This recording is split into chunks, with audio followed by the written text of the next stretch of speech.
Good evening, everyone, for yet another interesting session with Patricia for our Yovna, the Ageless podcast, where our entire mission is to bring about, to bring about the information about Eastern medicine, which comprises of everything starting from, macrobiotics to Ayurveda to yoga to a lot of ancient modalities and how health is so much, known to these ancient modalities by default. Once we start practicing and understanding all these modalities, how we can actually bring about deep changes in our health without actually getting into any kind of technicalities that the science throws across.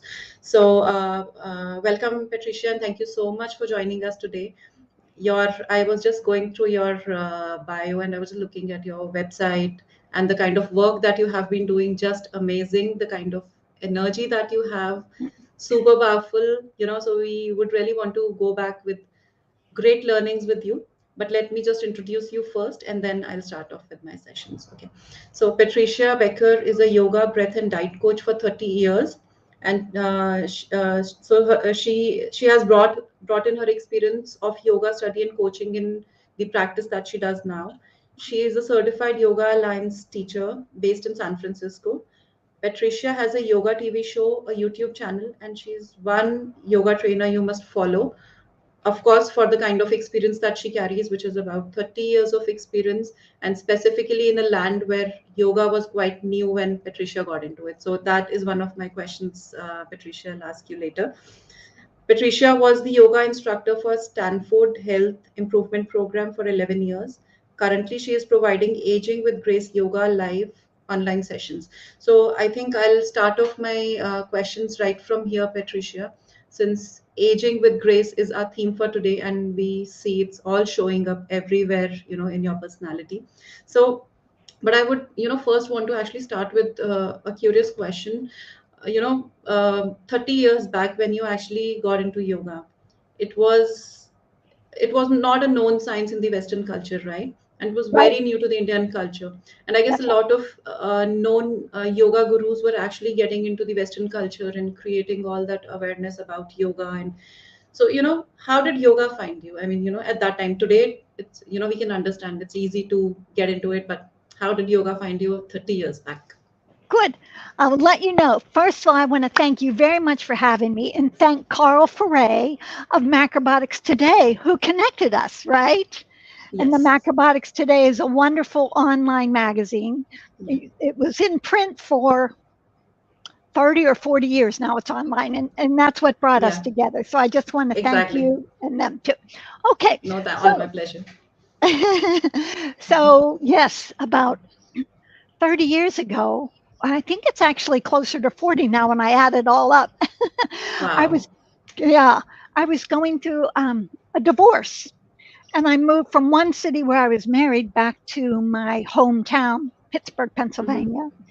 And it was a really hard time for me, a really, really difficult time. And somehow uh, my mother and my sister in law and I ended up at a yoga class. And the teacher's name was Grace. And she was so beautiful the way she moved around and just what she taught us. None of us had ever been to a yoga class. It was, I don't know. So we just found it. And then that was it. I said, I want to be like her. I want to be graceful like her. And she just made it very easy, very accessible. And that's what I try to do for all people who come to my classes, make it, you know, we just play, explore, and see what we feel in our bodies and just learn to pay attention to our bodies and love our bodies. And that's what she did. And that's what I incorporate still to this day. Wow, that's amazing. I mean, I completely resonate with what you say. Like, once you are in yoga, once you actually deeply experience it, then you want to live it. You don't want to give it up. That's what actually happened with me also.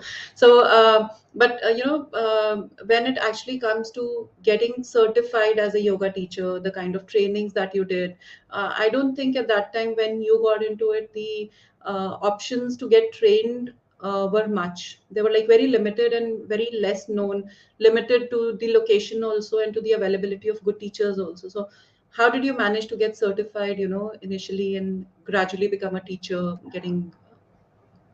Well, Yeah. I did not get certified way back then. In fact, I moved out of Pittsburgh and I didn't do any yoga for quite a long time. And I Mhm. was very active. I always like to be active, to hike, to bicycle, to do things outside. And but I did keep the practice.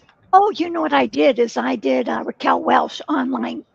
She had those cassette tapes, so I just kept doing those online cassette tapes Okay. rather than in person. Wow. Yeah, And I believe it would have been much more difficult at that time because we don't have you may not have the access that we have today. It's online, it's available everywhere. You have YouTube videos. You can the visual resources are quite a lot today as compared to what it had been at that time.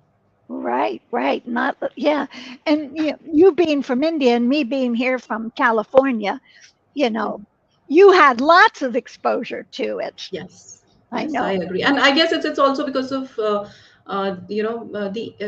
all those years, because yoga has really come a long way in terms of people actually starting to realize it's not just for niche people, it's for everybody, and then gradually resources opening up for us.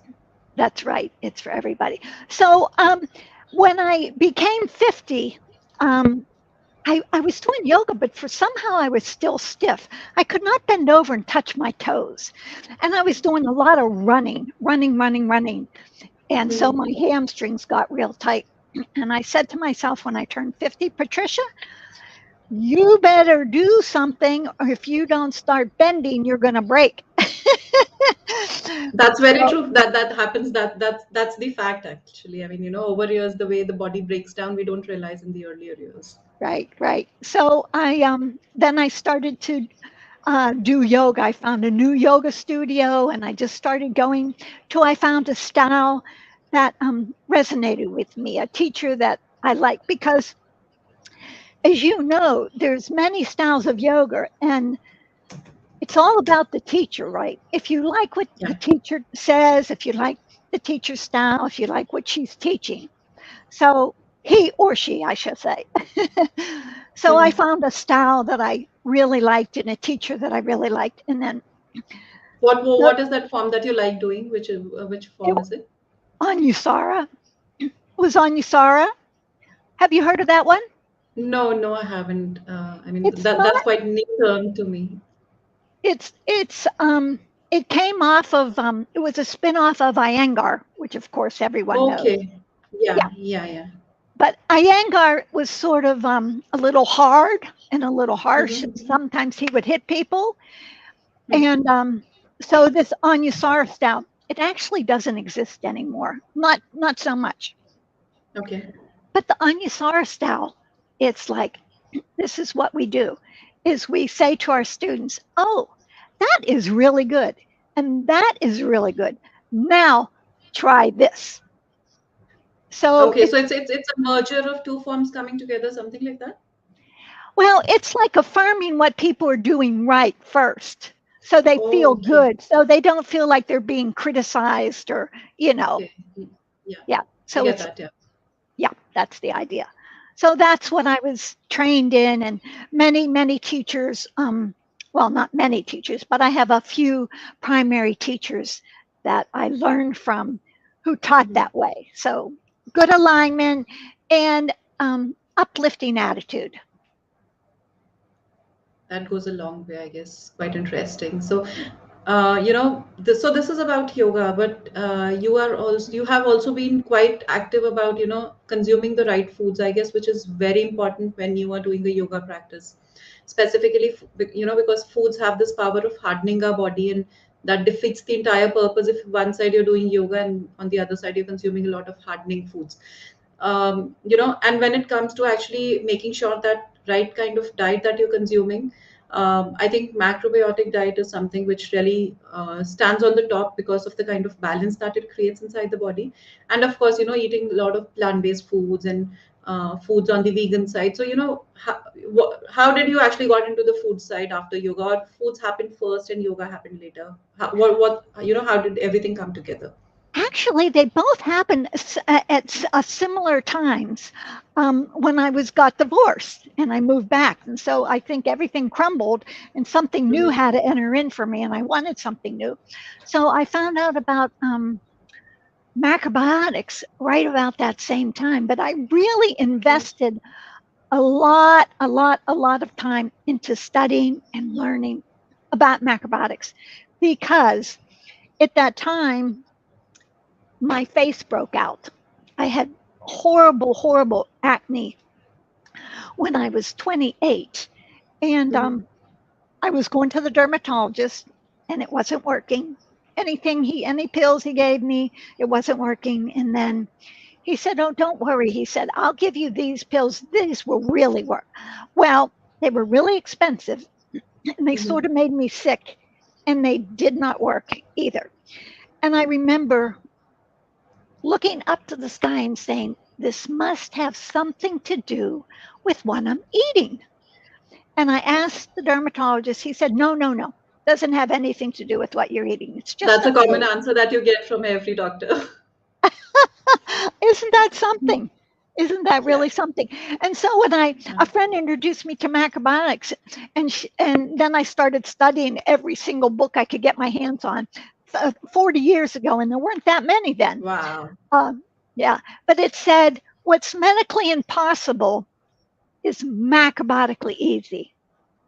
And I said, wow. Yeah. So I cleaned That's out very my, well. That's very well put out. You know, what's difficult medically is very easy macrobiotically. I like that. yeah, And yeah, actually, it is like that. You know, you just need to set up your mindset, set up your pantry, and you're good to go. right. So yeah, and once you start exploring with those foods, the new foods, getting the processed foods out of your life and the sugar out of your life, just get it out if you can, and then bring in the new stuff. And it doesn't take very long before you feel, wow, food really makes a difference, Yes. right? Yes, Right. I completely agree to that. I mean, that has similar has been my transformation, but yeah, I mean, I can resonate with what you're saying. Like, and it's not just body, it's the mind as well, which is equally getting impacted if you stick to it. If you stick to it. Exactly. Yeah. Yeah. And the food affects the mind, and then the mind affects the food. So, I Yes, mean, you have to find a way to make the food taste good so you like it. Yeah. right. Yeah. I That I taught guess it. that's the biggest challenge. That's one of the biggest challenge, I believe. You I mean, think we so? know, these initially it used to happen with me, and it does happen with a lot of my clients. I mean, because it's exposure to new foods, new kind of pantry, which they're not very Yeah. used to. And initially they're stuck in a way that, how to. So, Yeah. there are some basic guidelines, of course, that they work on, but then the kind of taste buds that the taste that our taste buds are used to, those kind of, you really have to be really good cook with right kind of, combinations, knowing those combinations, what works for your tastes and also somewhere, I believe it takes some time for you to get onto this way of life. If you're really seeking tastes, if you're seeking health, then it's good to go.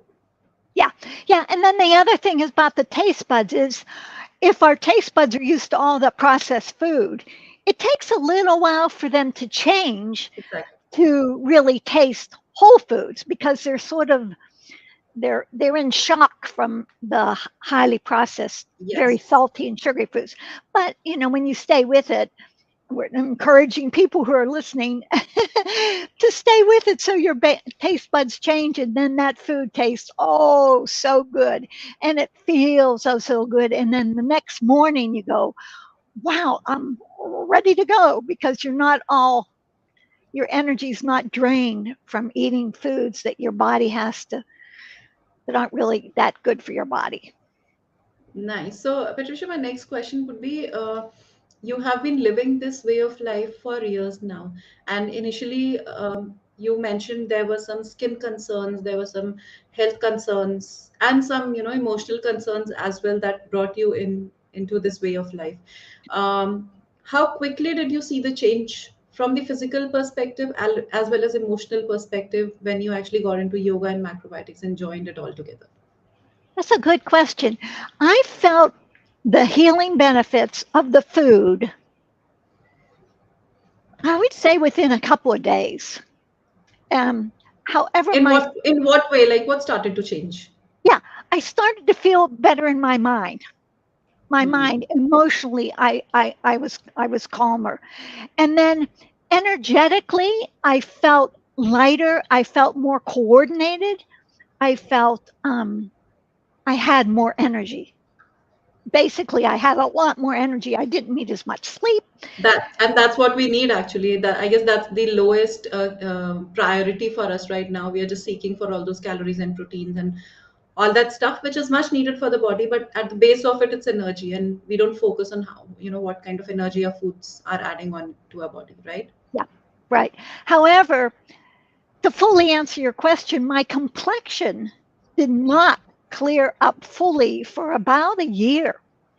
But I Mm-hmm. really studied it and came to understand that what was happening when we have complexion issues is the skin is an elimination organ. It's the biggest elimination organ, right?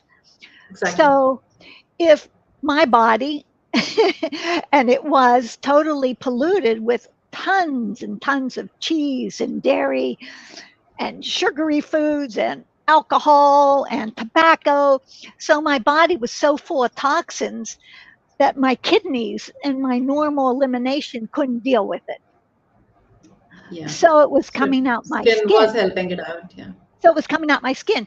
So it took a little while. It took, a while for it to continue clearing out, cleansing, cleansing, And it's a cleansing. constant process, right? It's I mean, that's what I keep telling my clients also, like, um, this is just the beginning, and at least 1 year by the time you actually see how beautifully you've already changed. It can be. Yeah, it can be. It can be. But, in the meantime, like I said, in a few days and in a few weeks, in a month, I knew 100% of me knew this diet was right. It was good. It was healthy. And I was going to do it the rest of my life because I felt so good. Oh, and the other thing I have to say, or I want to say, Yeah, please is do that that. Yeah. is I went skiing when I was a teenager and I slipped and I twisted my ankle. And for about 10 years I had a tender ankle that was sore, a tender ankle, and I had to be really careful. Hmm. And after I started eating, macrobiotically, the ankle healed. After 10 years, that ankle healed Wow. completely. Yeah. I have an interesting story. Like, when I got into macrobiotics, that was about 10 years back. And I had very severe anxiety issues, and I had a very bad gut. I mean, my digestive health was really poor. So there were two doctors that I was consulting. One was taking care of my gut, and the other one was taking care of my anxiety issues. And this pattern happened for 10 years until I got into macrobiotics. I studied it. And till then, also, I wasn't aware of the power of this modality. I practiced it for 1 year because that was a part of the program. I had to kind of give results and, ultimately show up how things changed. And subconsciously, I was just doing it. After 1 year, I realized there was no anxiety. My gut health was all sorted out. And for the first time, nobody told me, but I realized how my anxiety issues were so closely correlated with my gut health. I mean, my gut health got sorted and my mind automatically got sorted. Exactly. Oh, that's beautiful. That's really beautiful. Yeah. Yeah, all these experiences, and I've had a lot of clients too over the years, um, give you all this feedback. Like, I had one client and he had sniffles and like a cough, a sniffles and a cough, and it was Mhm. so bad. And all the people where he worked at a big tech company here in the Silicon Valley. They Okay. would complain about him because he was making so much noise in his nose and everything. And when I see people, I have them write down for me what they're eating, a 10-day diet, everything they're eating from morning till night, any supplements, anything. And I looked at what he was eating and I said, I got it. I know what's doing it. He was drinking all these sort of like drinks, sport drinks. And Oh, energy I, drinks. yeah, energy drinks Mhm. and juices. And I said, take those out, out, out, out. And he took Mhm. them out and it went away. Wow. Yeah. And that's how it works, actually. It's just about giving up those habits. Yeah. And so his issue healed right away. It depends Wow, on the that's person beautiful. and what the issue is, the health concern. Yeah. Nice. So, Patricia, you have so much of experience, like 30 years, and it's I think it's quite legendary in a way, because getting into yoga when it was quite new to the Western culture, and also working with one of the most profound universities in the world, Stanford. And I'm sure there must be a lot of research going on. I mean, because at the university, it's known for its research. And when you were actually a part of that group, and when you were practicing yoga, I'm sure you must have come across a lot of research where being done on yoga and how it's impacting you on the aging part or on the health concerns part. So share some experiences with us, like what is it from the research perspective you actually became aware of, and then you started to practice in your own yoga practice. Yeah. Well, teaching at Stanford University was such a gift and just a beautiful, wonderful experience. I met so many wonderful people. I over the 11 years, I got to teach to students, staff, and faculty and professors, and so I had the whole range of people, of affiliates of Stanford, and yes, like you say, a lot of research is going on there, and also I concluded that overworking and Hmm. being overdriven and to succeed, which can happen in the Silicon Valley settings or university settings, we have to achieve success. I concluded that that is not always leading to health or health and joy. I guess So, that's never leading to health. That's one of the biggest hidden, what do you call, a factor, which we're doing everything, something strikes, and foods, lifestyle, 100 other things, supplements, medicine, and all. We're not seeing how much are we saturating our own selves, right? right. So I would always say, often, I would I would bring to my class Albert Einstein quote: "Play is the highest form of research." Wow. And That's that's nice. and it's true, because when we're in a playful attitude, it's a synergy between our mind, Yeah. our body, just exploring what is possible. And so I that was the approach I would bring to the class, to let them relax. Yoga, as you know, it's not about achievement, it's about awareness. Yes. So that's what I would say. Oh, and there's another quote, from, oh, I wanted to share this one. Emerson, he said, "It is a happy talent to know how to play." Nice. And I guess that's what I mean. When you look at kids and small children, that's what they're doing, and they're so happy and just moving around. And we forget that, as we grow, it's more about priorities and work, and we see how it actually impacts. But yeah, okay, altogether a different topic for sure. So, but okay. So coming back to our topic, Patricia, like I see you are all full of energy. I mean, age from the mind perspective or perspective hasn't actually affected you much. And at your age, I don't see a lot of people having that kind of an energy from inside, and that kind of a zeal for life from inside. So, how has macrobiotics and yoga together helped you age gracefully? I mean, from the practical perspective, like like how has it kept your body really going, flexible or disease free, or your mind really positive and focused towards your purpose of life? So how has it worked for you?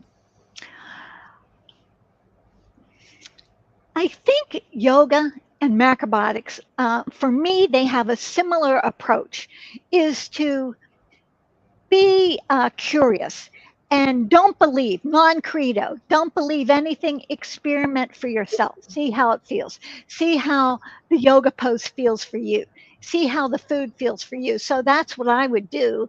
You know, and there's guidelines in within macrobiotics, and there's alignment principles within hatha yoga. So um, I guess I really just like exploring, and I like being healthy. I feel like yoga is And being healthy is my hobby.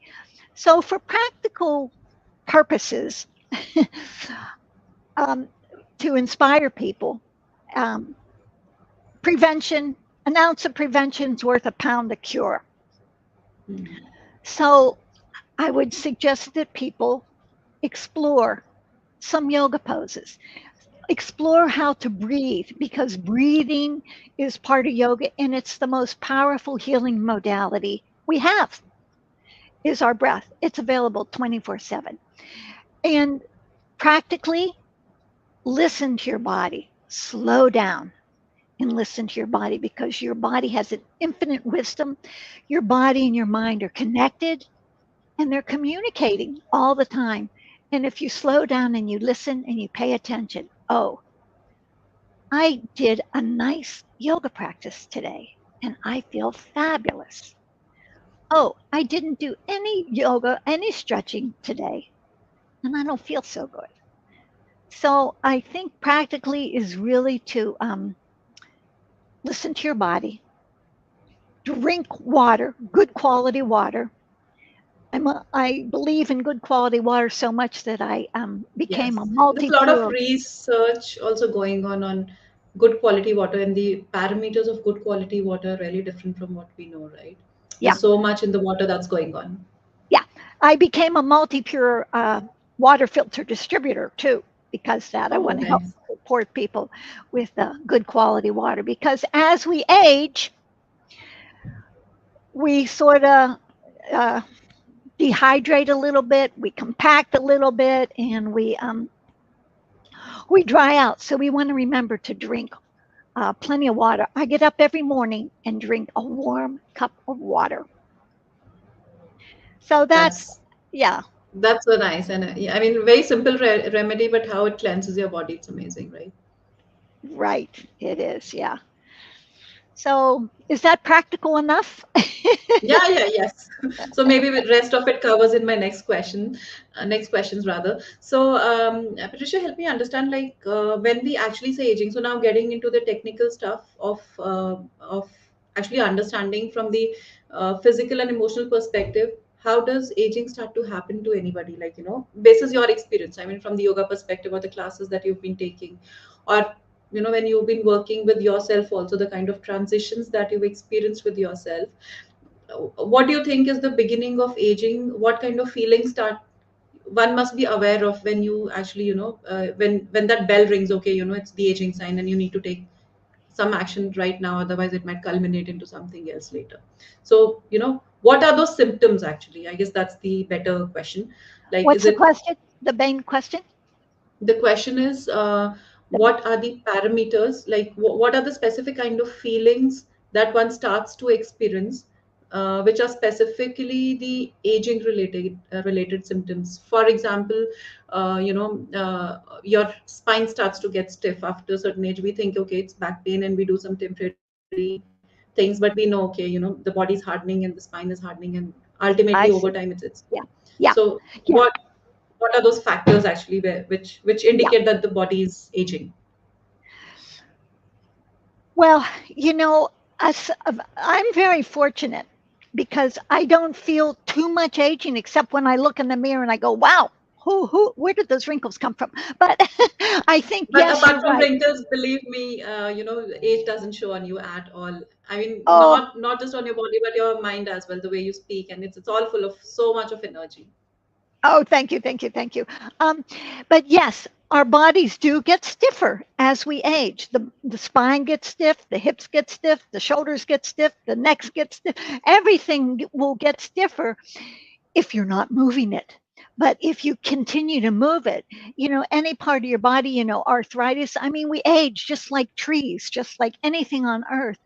We age and we change. So eh, if you enjoy your life, you want to keep enjoying your life and have as much mobility and flexibility as you can. So I'm fortunate, I have friends that um, my age that, wake up and they're stiff. For some reason, when I wake up, I'm not too stiff. I Maybe guess it's a because practice that has been with you for a very long time. I mean, you've actually yeah, worked on making sure that internally things are quite yeah. lubricated and moving and flexible, not blocked. And truthfully, it has to do with the diet and the yoga. Because if I eat ice cream, like I ate ice cream a couple of days ago, I haven't eaten ice cream for probably a year. And then Mm-hmm. I had somebody offered me a little square just about this big of ice cream sandwich, chocolate ice cream sandwich. I ate it. Mm-hmm.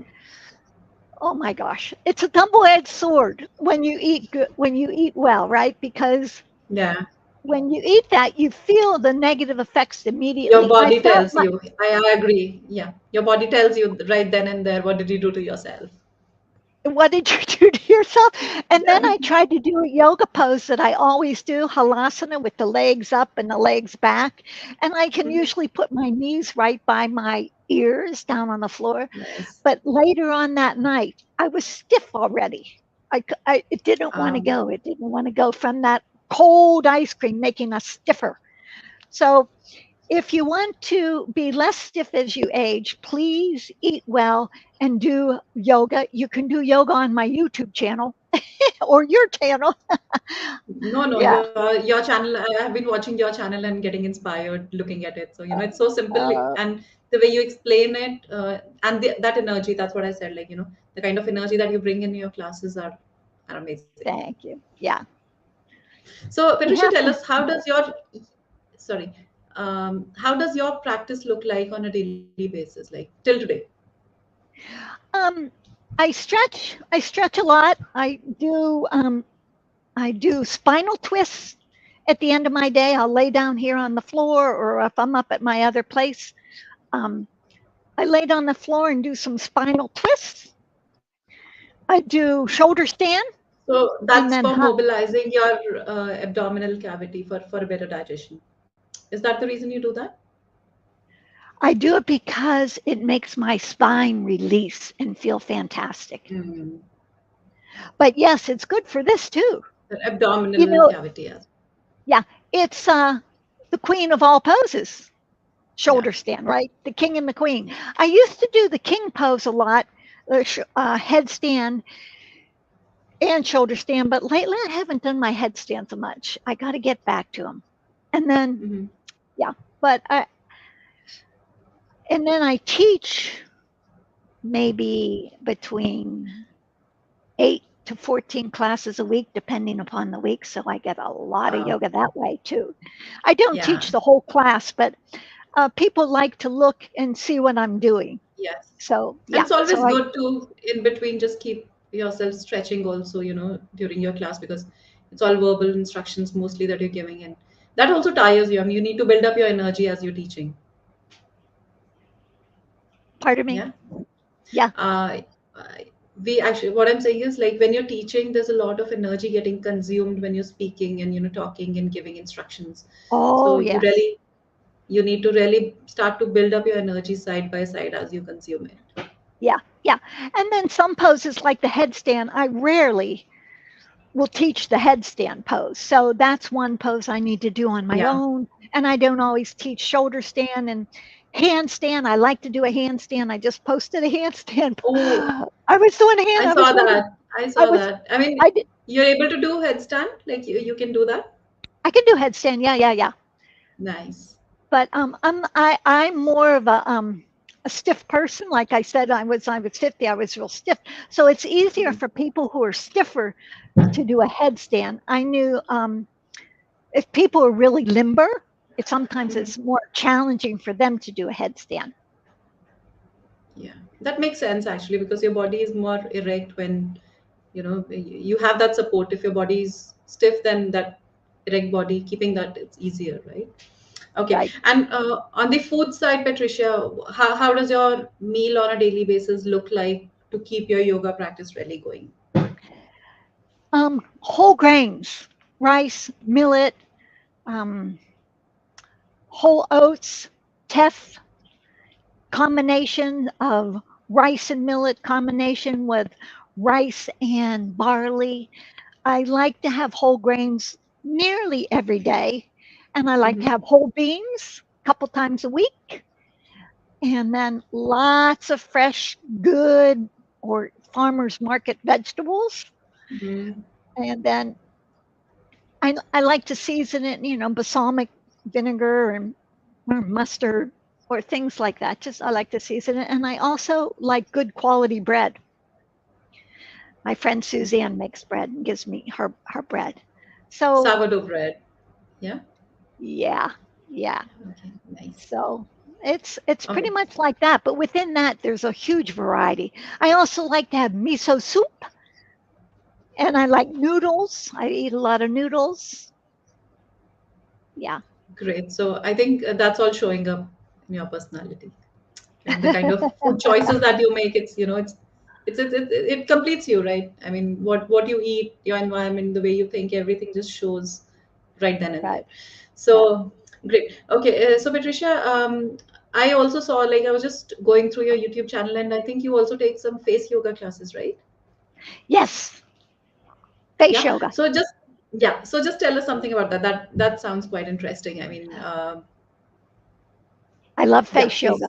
please. Yeah, please, Well, please tell us. we have 43 muscles here in our face.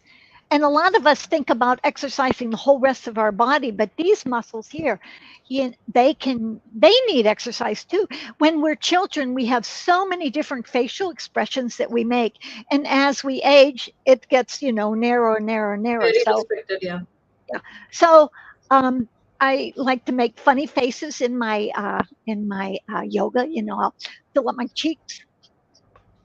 I know some people are just listening, but I'm filling up my cheeks like a chipmunk and then taking the air side to side in one cheek, then putting the other, and then taking the air up in the top lip and then moving it down. And then sticking your tongue straight out is another good one, and looking straight up. Yeah, that face yoga. I have 10-minute face yoga on my YouTube channel. It's great. Um, and then also I use this jade tool, Okay. and I keep Chinese this. TCM tools, yeah? Yeah, yeah. And so I like to have people do this, push this in. In my Aging with Grace, we always do some face yoga too. So Okay. you push this in, and if you do use a jade tool, you want to remember to push it into your muscles gently, because you're trying to move the muscles, not the skin.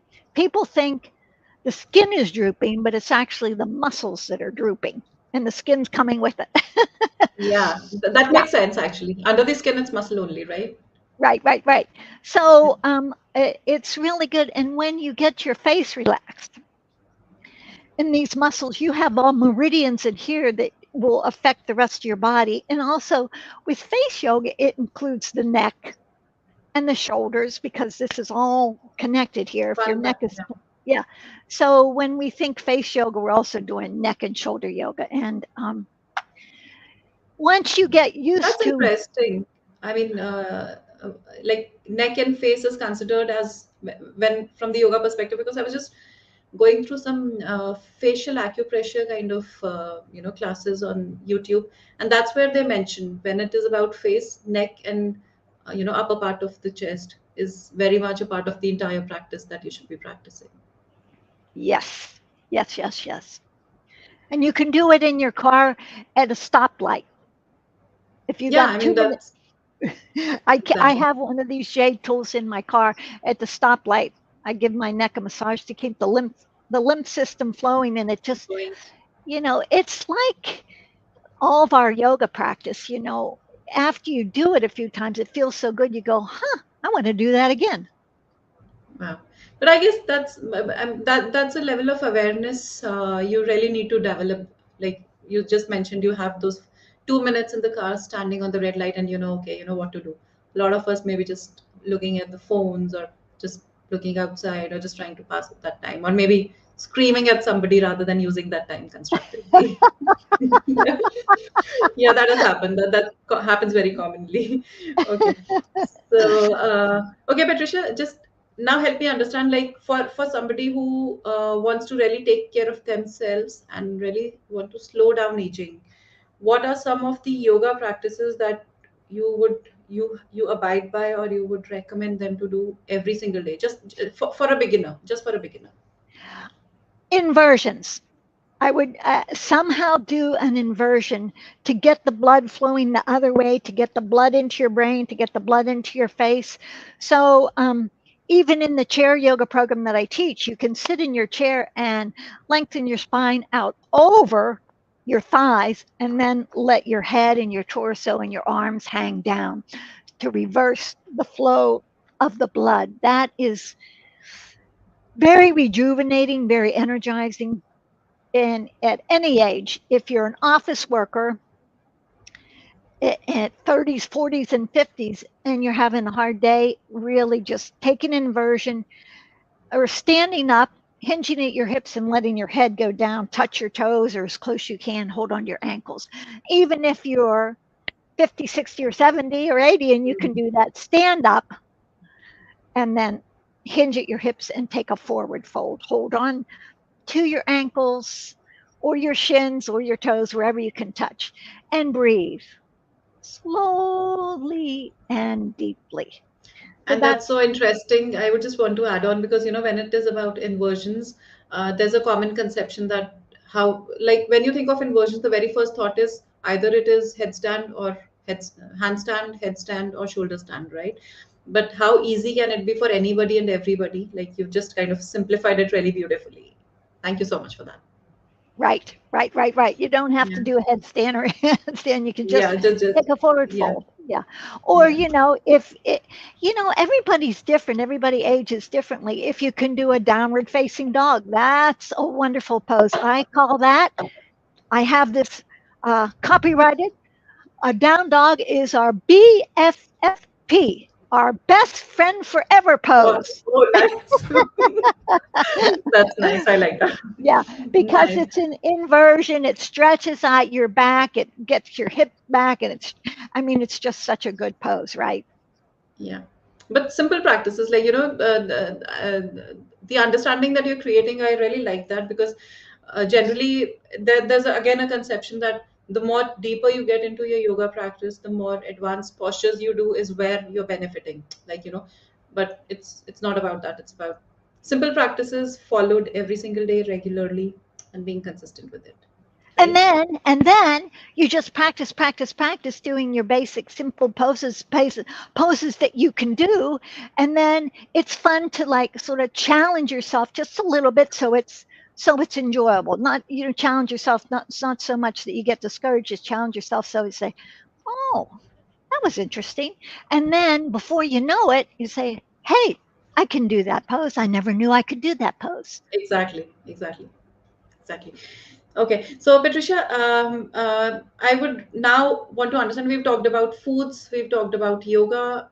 Apart from yoga and foods, what do you think are other self-care practices or lifestyle practices which really need to be merged together to kind of make the other two ways of life really powerful? I mean, you've changed your foods, you brought in a lot of whole grains, you brought in a lot of vegetables, green leafy vegetables, good fats, and everything in together, and you brought in a lot of good exercising practice. But apart from that, do you believe, is there anything else that can be joined together to make sure that you age really gracefully? Yes, is have a good company of friends. So join us on Aging with Grace Yoga or Chair Yoga, or because when you become the company you keep. So surround yourself with good company, people who like to do yoga, people who like to explore new possibilities and experience different things. Try something new. Company, Yeah. good company, right? Good company, exactly. Good We company. become they say if you want to know where you're going to be in 5 years, look at your five top friends, Hmm. five friends you spend the most time with, because And I guess that's that point is really interesting, because now from the health perspective, the researches that are happening are gradually moving away from this notion of foods and exercise and all. It's all back, boiling down to the relationships that we have with in the community, the way we are kind of bonding with each other. So that's really interesting to know how science is now proving all of that. yeah, Yeah. yeah. Okay. So, okay, Patricia, anything else? Okay, I have one last question about this is about breath work. Okay. So, we know that breath work is really powerful, and you've also mentioned, it must be done every single day. But what are some simple practices that you have really lived by? Because breath work initially may be difficult or tiring for a lot of people. Yes. So our breath is our most powerful healing modality. That's according to Dr. Andrew Weil. And also, Yeah. breath. Have you seen this book, Breath by James I Nestor? think I think I've just seen the cover. I Yeah, haven't actually kind of gotten a chance to read it, but yeah. I yeah, I have think I know. I have an Amazon affiliate page where I put these things to make it easier for people to find. I put good macrobiotic foods, good books I recommend, yoga products. Anyway, so Breath by James Nestor. If you need a little extra inspiration in addition to what I'm going to share with you, Mhm. this is a great book. You only have to. You can get the audio. You listen to 20 minutes and you go, wow. So what we can do to use our breath to help us heal at any age is to slow down, sit down, close your eyes, because when you close your eyes, you're drawing your awareness in. Because with our eyes open, we have to, your body registers what you're seeing. So you close your eyes, sit up nice and tall, and then you take your shoulders back and let them relax down away from your ears. And you take your teeth apart, you let your lips rest together, and you bring your loving awareness to your breath. And you just observe loving awareness of your breath. That's where I like to begin. I have several different uh, pranayama exercises, but I like to Mhm. begin there Okay. first. And then we have a different array of things if you want to energize or if you have a belly ache. I have a particular breath exercise that I share to strengthen your core and help digest if you have indigestion. So, but that one just slowing down, and you only have to do it for like 2 minutes. Close your eyes and come to loving breath awareness. So do you believe that and this is a practical question coming in from my experience with my clients also, and what have been reading and studying. Um, when it comes to digestive health, most of the focus for a lot of people is just on foods, some home remedies coming in, some ayurveda recipes coming in, foods cleaning out and everything. But when it comes to actually making sure that how movement is a crucial part of making sure that your digestion functions well, I think that aspect nobody is talking about clearly and openly, and as an inseparable part of the other things, which can really make a difference, which is foods and recipes and all of that. But I mean, it has been my personal experience. Only when I got into yoga, I could see drastic changes happening to my digestive health. Foods did brought me to a certain level, but beyond that, I think it's yoga that brought, kind of strengthened my core and made me really feel good in my body and mind. So those subtle aspects, I think, are missing in how we look at digestive health today. What's your take on that? Yes, I agree with you. I agree with you. Movement, because you can be eating all the good food in the world, and if you're not moving your body and your digestion isn't optimal, it's not doing you much good. So, in the yoga that I teach, and when people come, we almost always do some uh, core strengthening exercises. Big deep belly breathing is for one, and then just bringing our awareness there, even when we're in standing poses, is bringing your awareness to this region and Yeah. in most all poses. And then sometimes I like to often will begin class with deep belly breathing, and then as we move through the class, then say come back to that deep belly breathing, even in your down dog. So you get this Yeah. this Yeah. region activated, and of course, lying on the back. I like to lie on the back with the block up in between the feet and the feet straight up to the sky, and then hands behind the I head. guess I've seen your posture, this one, like you talk a lot about the specific posture, right? Just opening up the back. Yeah, and then strengthening your core too. Yeah. Strengthening your core, because your core is about your digestion and your simulation and your elimination, as well as Yeah, what it looks like. exactly. And I guess movement is an important part of that. I mean, we cannot completely bank on foods and say that everything will be all right. Right. Yeah. Yeah. I have a 10-minute core on my YouTube, and someone wrote to me and said that core yoga was better than any Pilates class they went to. Oh, wow. I would really want to kind of go and see and check it out for sure. Yeah. So thank you so much. Okay. I think, Patricia, I'm done with my questions. Anything that you would want to end the session with, something that I should have asked and I missed on asking, and you would want to just add on? I think you did a fabulous job, and I'm so happy to be here with you and the audience that you have. And thank you for all your beautiful work you're doing, and it's nice to connect. Thank you so much. Thank you so much. It was lovely speaking to you, and keep your energy on. I just love it. I mean, that's kind of enlightening for a lot of people. Thank you. Thank you so much, Patricia, for being there. Namaste. Namaste.